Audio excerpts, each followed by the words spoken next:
Welcome to the reading of the Sabbath School lesson for the second quarter of 2022. Welcome to Lesson 13 from the series on Genesis. It's titled Israel in Egypt, ready for teaching on June 25, and I'm Percy Harrold. Tuesday, June 21, Jacob blesses Joseph's sons. As Jacob approaches death, he remembers his earlier return to Bethel. As we read in Genesis 35, 1-15, Then God said to Jacob, Arise, go up to Bethel and dwell there, and make an altar there to God, who appeared to you when you fled from the face of Esau your brother. And Jacob said to his household and to all who are with him, Put away the foreign gods that are among you, purify yourselves and change your garments. Then let us arise and go to Bethel, and I will make an altar there to God, who answered me in the day of my distress, and has been with me in the way which I have gone. So they gave Jacob all the foreign gods which were in their hands, and the earrings which were in their ears, and Jacob hid them under the terebinth tree which was by Shechem. And they journeyed, and the terror of God was upon the cities that were all around them, and they did not pursue the sons of Jacob.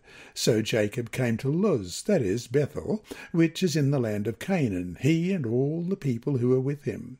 And he built an altar there, and called the place El Bethel, because there God appeared to him when he fled from the face of his brother. Now Deborah, Rebekah's nurse, died, and she was buried below Bethel under the terebinth tree. So the name of it was called Allon Bachoth. Then God appeared to Jacob again when he came from Paddan Aram and blessed him. And God said to him, Your name is Jacob, your name shall not be called Jacob any more, but Israel shall be your name. So he called his name Israel. Also God said to him, I am God Almighty. Be fruitful and multiply. A nation and a company of nations shall proceed from you, and kings shall come from your body. The land which I gave Abraham and Isaac I give to you, and to your descendants after you I give this land. Then God went up from him in the place where he talked with him. So Jacob set up a pillar in the place where he talked with him, a pillar of stone. And he poured a drink offering on it, and he poured oil on it. And Jacob called the name of the place where God spoke to him Bethel. That's when he received from God the renewed promise of the everlasting possession that we'll read about in today's chapter 48, verse 4, that was given to Abraham. And we have a note about that in Genesis 17, verse 8. Also I give to you and your descendants after you the land in which you are a stranger, all the land of Canaan, as an everlasting possession, and I will be their God. The hope of the promised land is therefore a comforting thought that nurtures his hope as he feels death coming. Jacob turns then to Joseph's two sons who were born in Egypt and blesses them, but does so in the context of the future promise regarding his seed. Read Genesis chapter 48. Why did Jacob bless Joseph's two sons here and not his grandsons?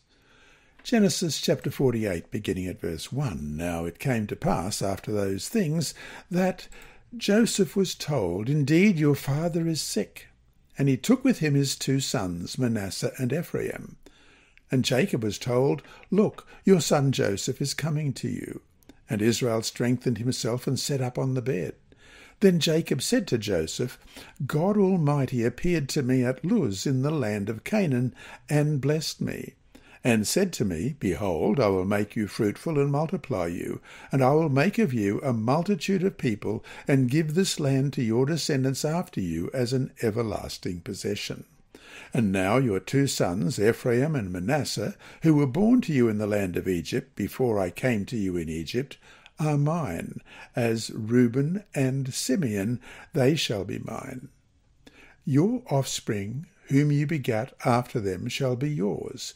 They will be called by the name of their brothers in their inheritance. But as for me, when I came from Paddan, Rachel died beside me in the land of Canaan on the way, when there was but a little distance to go to Ephrath. And I buried her there on the way to Ephrath, that is, Bethlehem. Then Israel saw Joseph's sons, and said, Who are these?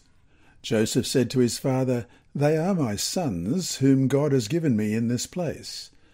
And he said, Please bring them to me, and I will bless them. Now the eyes of Israel were dim with age, so that he could not see. Then Joseph brought them near him, and he kissed them and embraced them.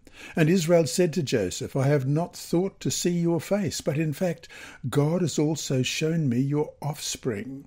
So brought them from beside his knees, and he bowed down with his face to the earth. And Joseph took them both, Ephraim with his right hand toward Israel's left hand, and Manasseh with his left hand toward Israel's right hand, and brought them near him. Then Israel stretched out his right hand and laid it on Ephraim's head, who was the younger, and his left hand on Manasseh's head, guiding his hands knowingly, for Manasseh was the firstborn. And he blessed Joseph and said, God, before whom my fathers Abraham and Isaac walked, the God who has fed me all my life long to this day, and the angel who has redeemed me from all evil, bless the lads. Let my name be named upon them, and the name of my fathers Abraham and Isaac, and let them grow into a multitude in the midst of the earth. Now when Joseph saw that his father laid his right hand on the hand of Ephraim, it displeased him. So he took hold of his father's hand to remove it from Ephraim's head to Manasseh's head. And Joseph said to his father, Not so, my father, for this one is the firstborn. Put your right hand on his head. But his father refused and said, I know, my son, I know. He also shall become a people, and he also shall be great.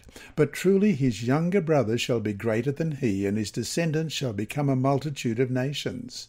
So he blessed them that day, saying, By you Israel will bless, saying, May God make you as Ephraim and as Manasseh. And thus he set Ephraim before Manasseh. Then Israel said to Joseph, Behold, I am dying, but God will be with you and bring you back to the land of your fathers. Moreover, I have given to you one portion above your brothers, which I took from the hand of the Amorite with my sword and my bow.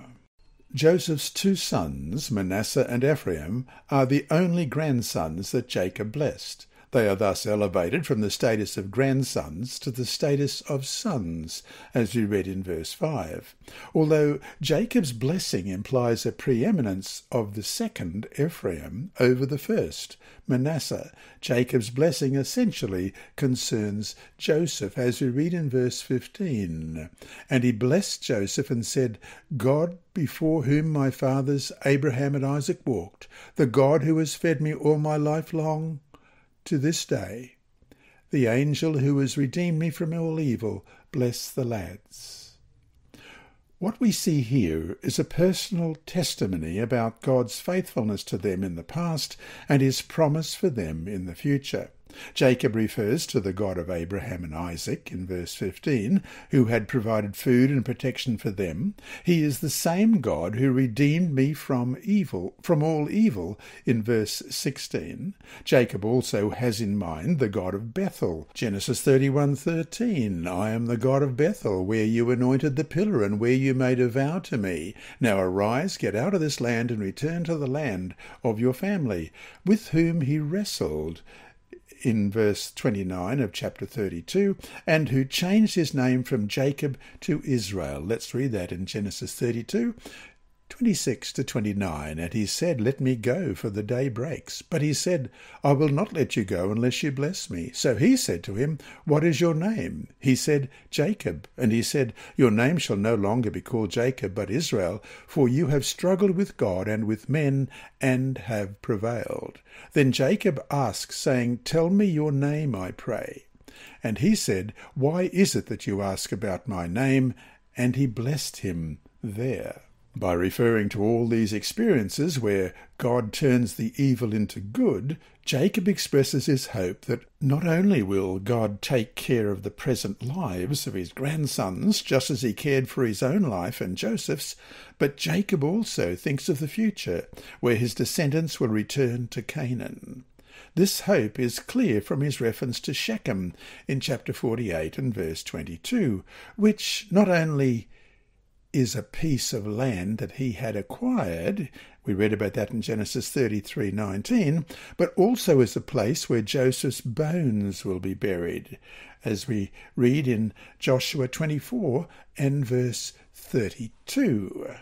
The bones of Joseph, which the children of Israel had brought up out of Egypt, they buried at Shechem in the plot of ground which Jacob had bought from the sons of Hamor, the father of Shechem, for 100 pieces of silver, and which had become an inheritance of the children of Joseph. And when the land will be distributed to the tribes of Israel, we read in Joshua 24 verse 1, Then Joshua gathered all the tribes of Israel to Shechem, and called for the elders of Israel, for their heads, for their judges, and for their officers, and they presented themselves before God. Even amid all that has happened, Jacob keeps in mind the promises of God, who said that through this family all the families of the earth shall be blessed, in Genesis 12 verse 3. And so to finish the day, read Acts chapter 3 verses 25 and 26. According to Peter, how was this promise of Genesis 12:3 being fulfilled? How have we ourselves received this blessing? Acts 3:25. You are sons of the prophets and of the covenant which God made with our fathers, saying to Abraham, And in your seed all the families of the earth shall be blessed. To you first, God, having raised up his servant Jesus, sent him to bless us in turning away every one of you from your iniquities. This lesson was read by Dr. Percy Harrold for Christian Services for the Blind. Sponsored by the Sabbath School Department and distributed through Hope Channel Australia, this podcast is also redistributed by Hope Channel Germany, Christian Record Services for the Blind, and It Is Written. It is also available on SoundCloud and through multiple podcast distributors, including Apple iTunes. Remember, God is always faithful.